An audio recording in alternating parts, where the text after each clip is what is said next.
All right, everyone, we're going to do exercise 11-21, which deals with product decisions under bottleneck operations. A bottleneck occurs when you've got the process coming before moves faster than the process following it. So there's a slowdown. So you want to analyze your bottleneck and make sure you're making the most money out of those bottlenecked operations. So here it says Youngstown Glass Company manufactures three types of safety glass: large, medium, and small. All three products have high demand. Thus, Glass is able to sell all of its safety glass that it can make. The production process includes an autoclave operation, which is a pressurized heat treatment. The autoclave is a production bottleneck. And they tell us total fixed costs are $85,000 for the company as a whole. And in addition, the following information is available. So you'll want to look this up or print the problem up here. But it gives us our selling price per unit, unit variable cost, unit contribution margin, then autoclave hours, total process hours, and budgeted units of production. So we're going to fill in this form first. This is for part A. And so the first thing they want us to put in on the top line is the units that we're going to produce. And if you look, that there's budgeted units of production of 3,000 for all three of the sizes.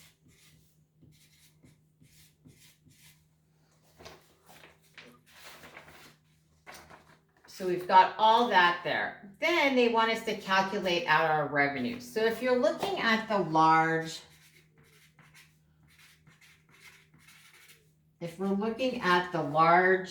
glass, that has a unit selling price of $184. If we multiply that by the 3,000 budgeted units, that's going to give us revenues of $552,000. So I'm going to put that up here under large as $552,000. I'm going to do the same thing for the medium and the small. The medium selling price is $160 per unit. Again, there's 3,000 units. So that's going to give us a total of $480,000. So we've got $480,000 in revenues from the medium. And then from the small glass, the selling price is $100. We're going to multiply that by 3,000 units. And that's going to give us a total of $300,000 of revenue for the small glass. So we've got our $300,000 here. And then, so if we're going to total all the revenues up, they come to $1,332,000. $1,332,000. So, and then we're going to go through the same process in order to do the total variable cost.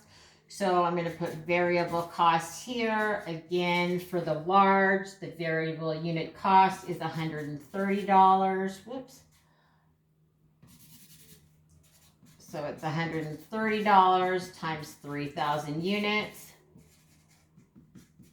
Remember, variable costs increase or decrease with production. So here the variable costs are $390,000 for the large.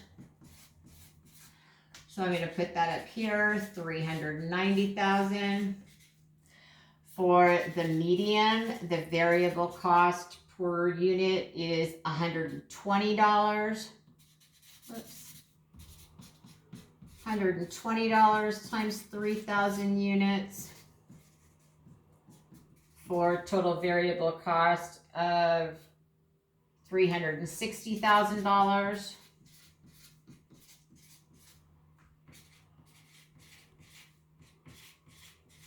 And then finally, for the small, I've got the total variable cost of $76 per unit times 3,000 units for total variable cost of $228,000.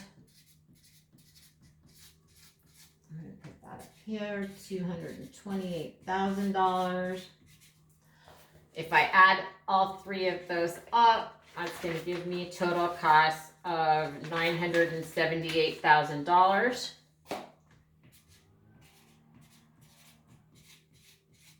Again, we do the contribution margin. Remember, it's sales revenues minus variable costs. So the contribution margin for large is $162,000. The contribution margin for medium is $120,000. And the contribution margin for the small is $72,000.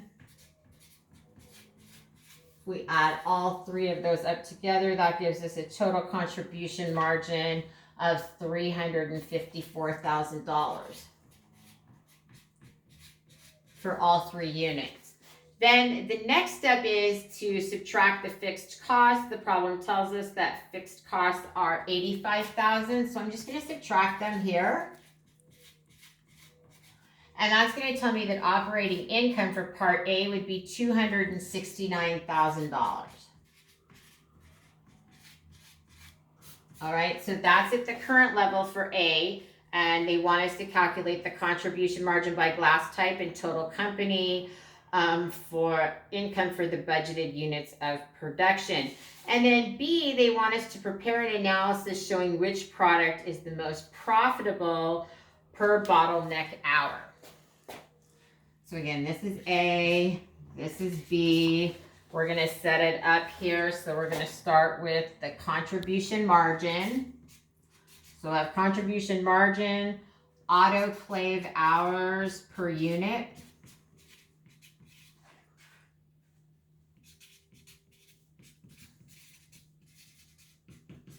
So that's going to give us unit contribution margin per bottleneck hour. So unit CN per bottleneck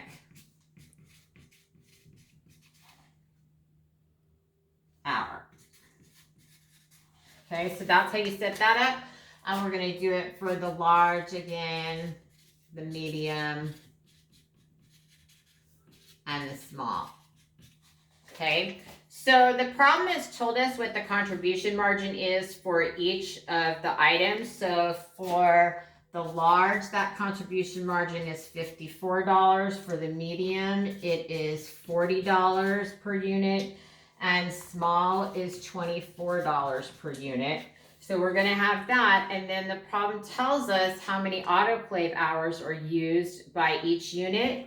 So for the large, that's $3. I mean, it's 3 hours for a total unit contribution margin of $18 per bottleneck hour. Can you pause 1 second?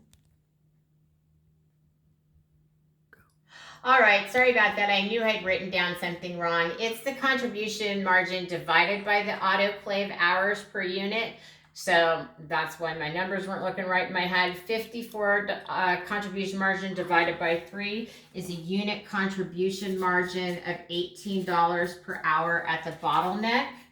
The medium takes 2 autoclave hours, so that's going to give us a unit contribution margin of $20 per bottleneck hour.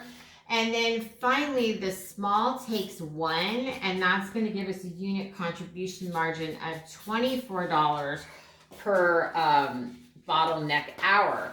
So then you can choose the unit contribution margin per bottleneck hour. What you're going to want to do is you're going to want to do the small first, then you would focus on the medium, and finally the large to maximize out your profits. And that's how you do exercise 11-21.